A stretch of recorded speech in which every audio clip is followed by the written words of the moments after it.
Hey thinkers, welcome to this week's episode of the Thinking Podcast. This is your host, Jeff Wu. And I'm co-host Michael Brandt.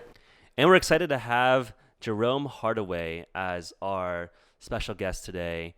He's the founder and head geek of Vets Who Code, a great nonprofit dedicated to teaching veterans coming out of national service into the workplace. Also, personally has served 5 years in the Air Force. So curious to learn about that experience and also his recent introduction into the world of biohacking. I know he has, extensive experience working with veterans and seeing cognitive enhancers, nootropics, relative biohacks in the military community and afterwards. So, excited to cover biohacking in this, important segment of our population.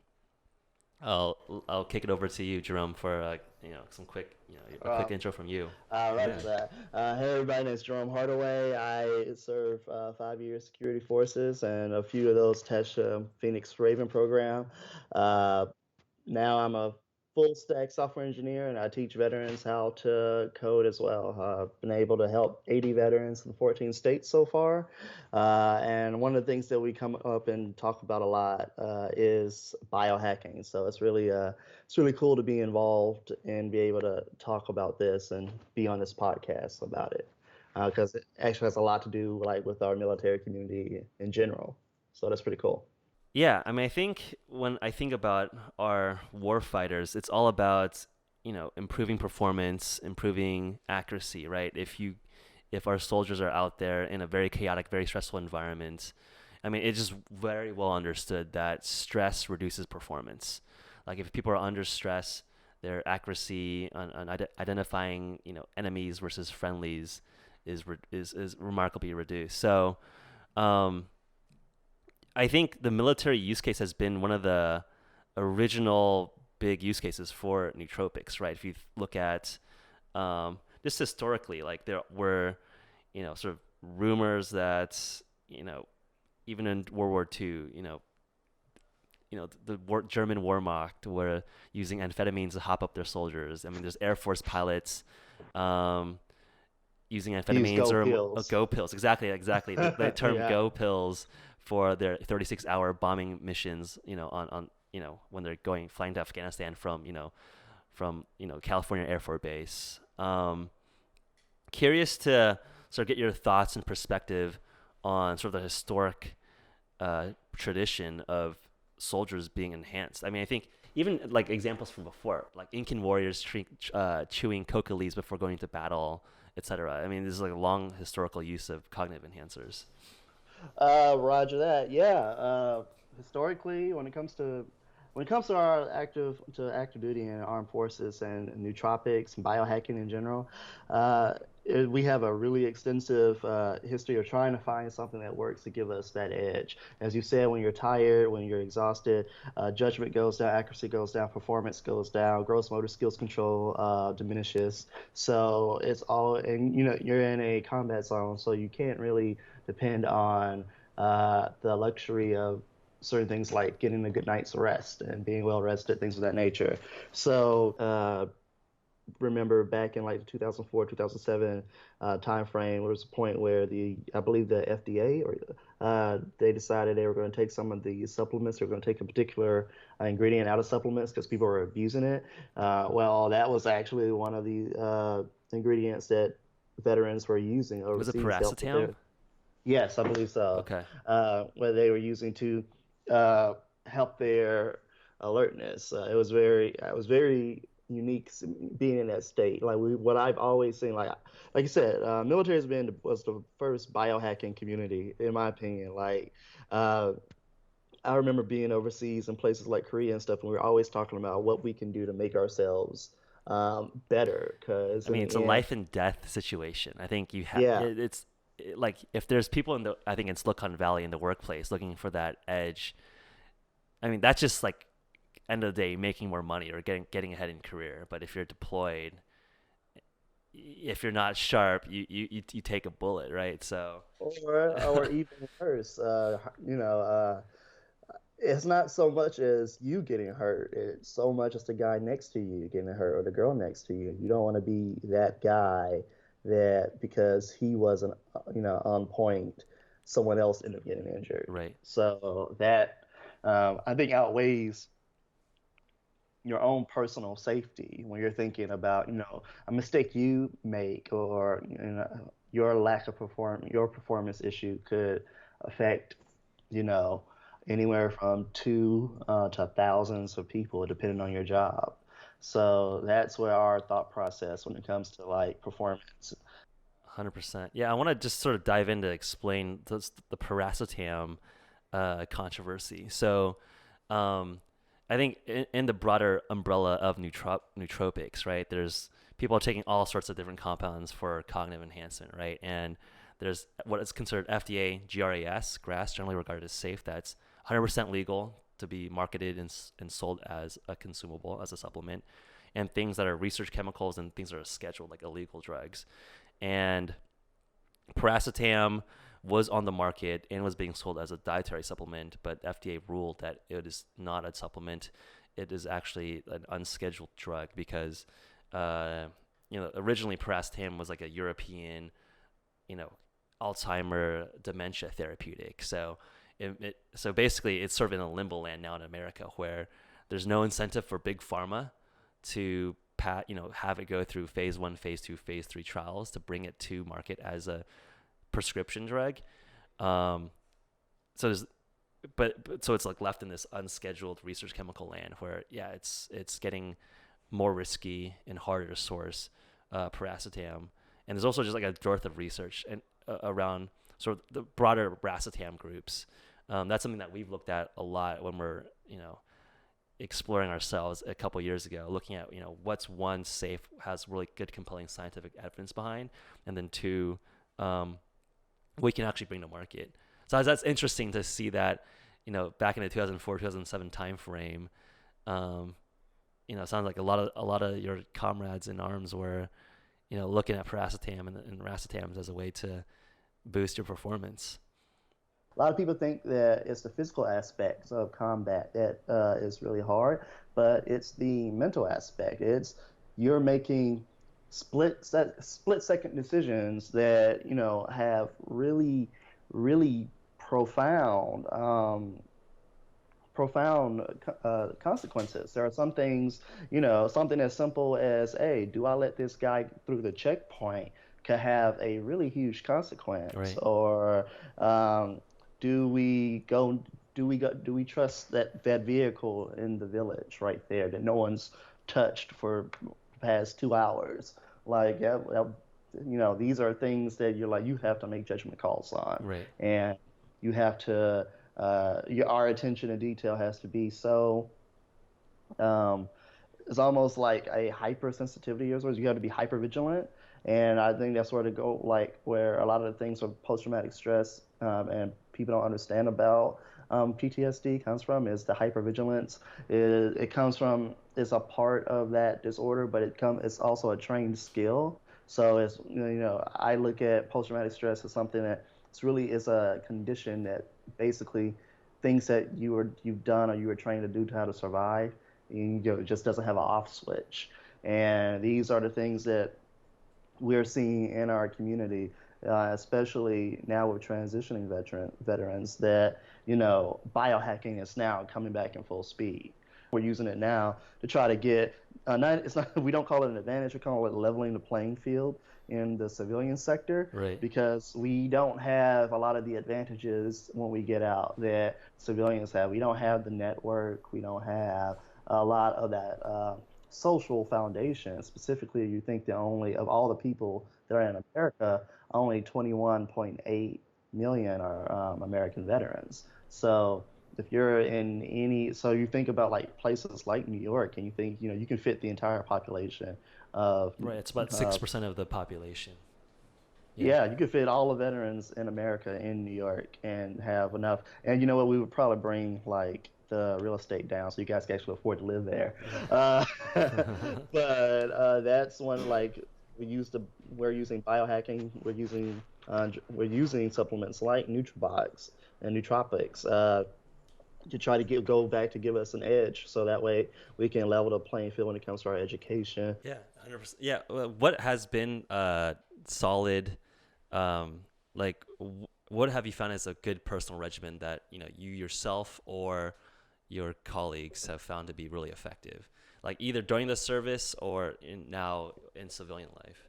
Well, because everything was fast twitch in the military, I was very protein heavy diet, very if it was carbs, complex carbs. I was only eating like lean stuff, water all the time. I was using maybe no more than 2 cups of coffee. Like I literally really balanced 2 cups of coffee, multivitamin, fish oils, trying to use different types of supplements. I can't remember any of those names, but very.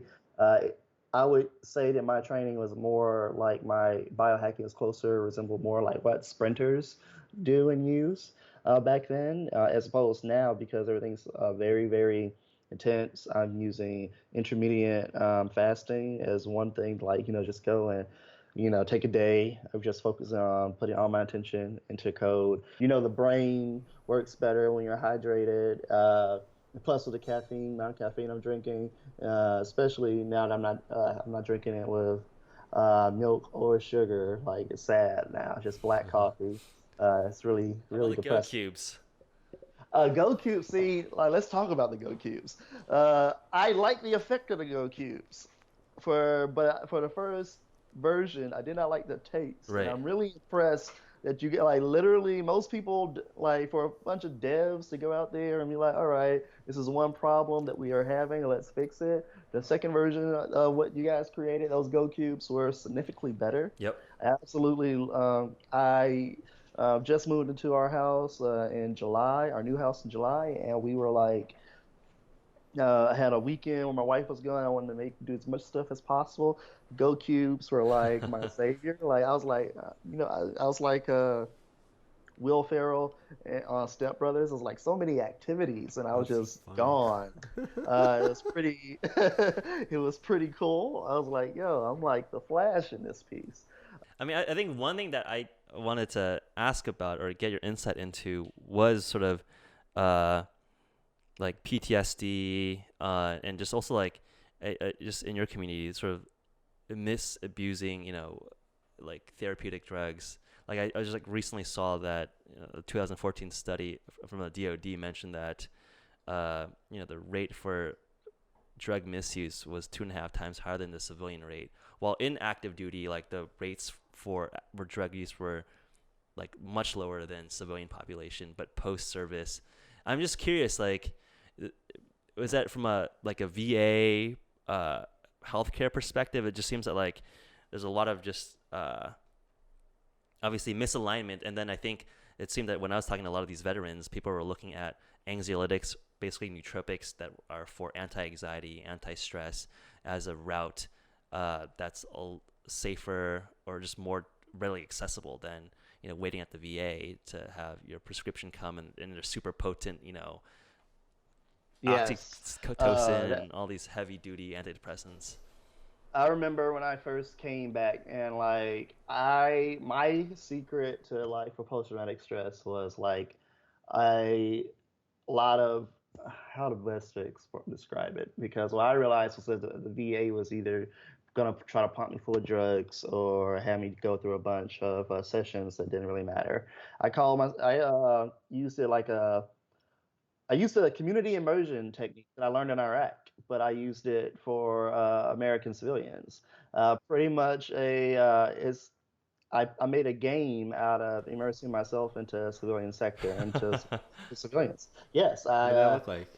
I took a I took a tactic that I saw on a movie that was literally about like dating, and then I applied it to the entire civilian sector in my hometown. And basically, if you made eye contact with me for 2 seconds, more than 2 seconds, I would smile, extend my right hand, and say hi. That was my drill. If anyone made eye contact with me more than 2 seconds, I would smile, extend my hand, say hi, introduce myself. That's what I did that for about a year straight. and I got this really bad like reputation of being really friendly, and I was like, I'm not friendly. I'm just using you guys as a form of healing. It's like weird. And I had all these people. They were like, "Oh, he's so cool. And he's a friend." And I'm like, "I'm what? I'm like, how did this happen?" I'm thinking I'm doing just a test for myself, and I'm out here making friends and stuff. I'm like, wow, it's kind of crazy. Uh, And isn't making friends the whole point there though? That emotional you're sharing these Connection. moments. Yeah, you're having this connection. You're feeling part of something. You're getting acclimated into the real world. That like friends, like making friends, making that human connection is not beside the point, but that actually was the point of what you're doing.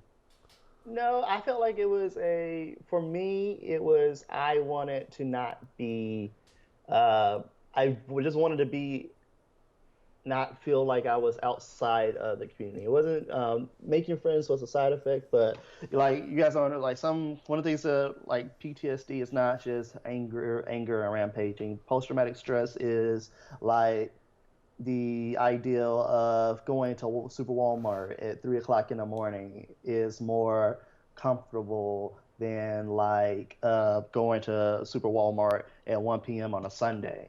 Like, well, yeah, I know veterans who are terrified of like going, who like they plan their whole day around when to go to stores, Avoid and they people, avoid to avoid interactions. to avoid, yeah, just avoid human interaction. I know, a lot of people, the media has polarized what we do or what PTSD is, and it's totally opposite outside of like the few random events. But the vast majority of it is isolation. They don't want to be around people. You have to. They don't feel understood. You're around especially particularly post 9/11 veterans. What I have learned is how one guy explained it perfectly. He said it was like the first Thor getting out the military. He went from being this in uniform, thank you for your service, superhuman badass, to this person that was, once he got out the service and got out of uniform, was this, thank you for your service, but you're not good enough.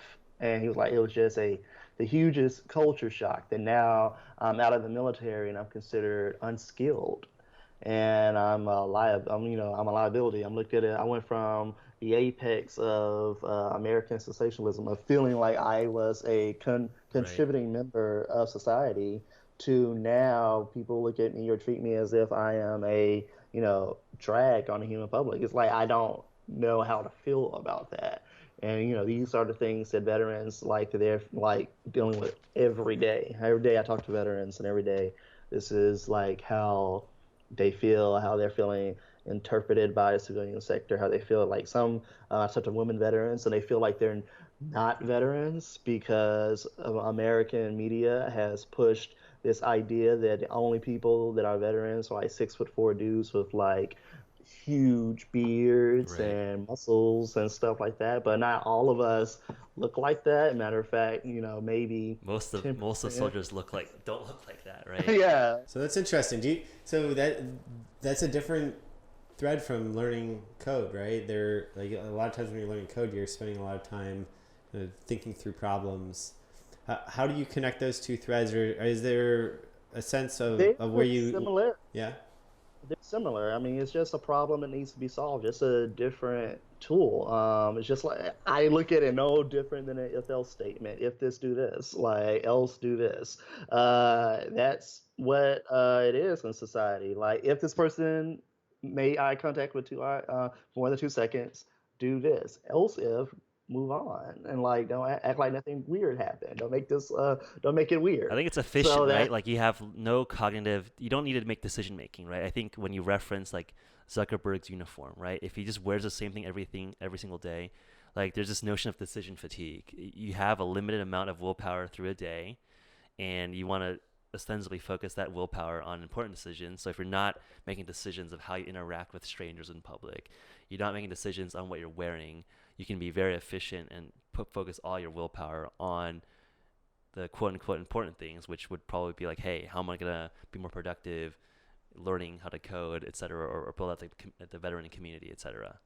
yeah, how do I help? How am I how am I more of service to veterans? Like I, we that's my first and second thought of the day is how can I be a better service to veterans? Because my problem is that I've created a methodology that helps veterans. And what I mean by helping veterans, I mean it works, but I don't have like because I'm not focusing on just having a big old community and just essentially just having the veterans sit there and try to have them help themselves see the problems out. But I'm actually taking those reins and I'm helping them learn their craft. I can't help everyone, so I look at how I think there's 1.1 million veterans exit service every year, but right now I've only helped 80. Like, how do I scale that? How do I help more heroes get jobs in tech? What are your thoughts there? What is next? That's one I have no idea. I keep trying to find that missing piece that makes sense because our impact and metric is not how many GitHub repositories or how many people are in our Slack channel. It's in the end, it's jobs. Like that's the only for us. The only thing that matters is veterans getting jobs that they can be happy about, and they can put food on the table for themselves and their families, so they can feel like they have purpose. So Yeah, like and I think it's a worthy goal, and I think it takes time, right? I think once you have like the first few people in the system, as placed with really good jobs as professional, engineers, they would serve as mentors, and not just Jerome teaching 80 people. I mean, now it's like you have like Jerome plus your 80 they mentors serve with as you. mentors, but it's really like I like to have, you can't, it's like guaranteeing, I mean, it's like, for instance, Nootrobox. I'm pretty sure that you have at some point had your hand on every level of production, Right. from decisions on like branding to decisions on distribution to decisions on like how does it taste like or how do we make it like. So I mean you probably looked at the dev community and you realize that there is a healthy percentage of devs that are vegans. How do I make this vegan friendly? Like I thought about like just how like what made me appreciate the GoQ solution more was the fact that I know that somebody somewhere had to figure out how to make something that was solid in coffee taste good while still making it While vegan still making it friendly for vegan, people. exactly. Yeah. Like I was, that's pretty. Like for me, like I was like, that's pretty amazing Yeah. because like sugar and animal fat makes everything taste delicious. Like I'm from the South. Milk and eggs and sugar Right. is like what people put in pretty much everything. Um, Yeah, I think you're well on your way. I think what we've seen with just startups and ourselves, we're all pretty young at Nutribox, but I think it's like you know having the right training, the right understanding, the right diligence, and then just pounding away day after day and being consistent. I think. I mean, it's awesome that you've helped 80 veterans, right? Like most people have helped zero, so like you're infinitely on your way to helping our veteran community. Yeah, I wanted to give you the last word. Like, where can our listeners check you out, support? I want to give you the last word here. Roger that. First, guys, thank you guys for having me on the show. It was really fun. Last word, check out www.vetsucode.io. Please donate. We actually today got invited to Dreamforce. So, like, that's a really big, crazy deal. So, we're looking for, like, if you want to help us in our mission to be able to go to Dreamforce and talk to the guys at Salesforce about what we do and how we can help make, like, how we can help veterans into tech and also just make the community better and show like the type of talents and skills that veterans have. By all means, Yeah, please go there. I'm sure we have people that have worked at Salesforce that are in our community. So reach out to That's awesome. Jerome. Yeah.